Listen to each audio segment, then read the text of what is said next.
Cuando hablamos de alimentos, es importante también que la gente entienda que no nos estamos refiriendo únicamente a comida. El rubro alimentos, o lo que se reclama en sede judicial como tal, implica más cosas, ¿no? Implica la vestimenta, la educación, la recreación, también cuestiones de salud, como ser inclusiones en obras sociales, el pago de ciertos medicamentos o tratamientos cuando no estén incluidos dentro de las obras sociales o no sean cubiertos.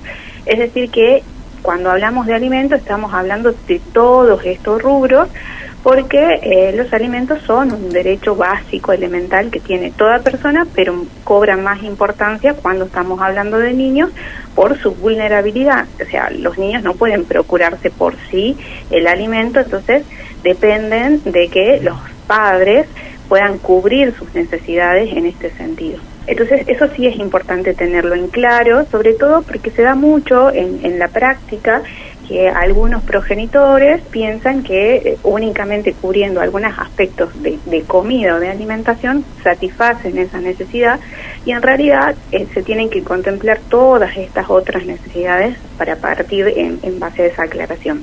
En segundo lugar, también es importante tener en cuenta que ambos progenitores tienen la obligación de dar alimentos suficientes a sus hijos para cubrir las necesidades que yo mencioné, pero el problema se suscita generalmente cuando los padres dejan de convivir, ¿sí?, por una separación que se da entre adultos y hay un progenitor que se va de la casa. Entonces, ese progenitor, que dentro del derecho llamamos como no conviviente, tiene o nace como una obligación de proveer alimentos a su hijo o a su hija que ha quedado conviviendo con el otro progenitor. Y es ahí donde muchas veces los adultos no se ponen de acuerdo, o en algunos casos vamos a hablar de adultos que se desentienden de su obligación, porque esto es así y sucede. Hay muchos adultos que directamente no es que no se ponen de acuerdo, sino que no cumplen con la cuota alimentaria, no pasan el dinero suficiente o no proveen los elementos suficientes para satisfacer esas necesidades.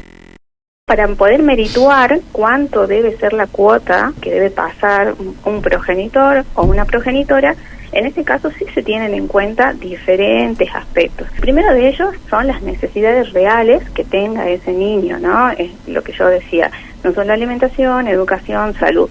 No va a ser lo mismo un niño que goza de una salud que no presente inconvenientes a uno que tenga una enfermedad específica, a una persona que tenga una discapacidad y requiera más gastos.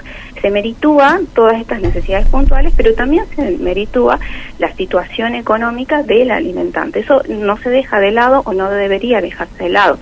Si hay un progenitor que tiene determinado trabajo, un trabajo en relación de dependencia, que cubre ciertas cargas, no se le va a poder exigir como a otro progenitor que quizás tenga un caudal económico mucho más amplio. O sea, siempre tiene que ser adecuado al nivel de vida y al poder económico que tenga el alimentante, ¿sí? No pedir sumas desorbitantes que no hagan al interés del niño, ¿no? Como decís, puede ser que hagan el interés del adulto, pero no al interés del niño.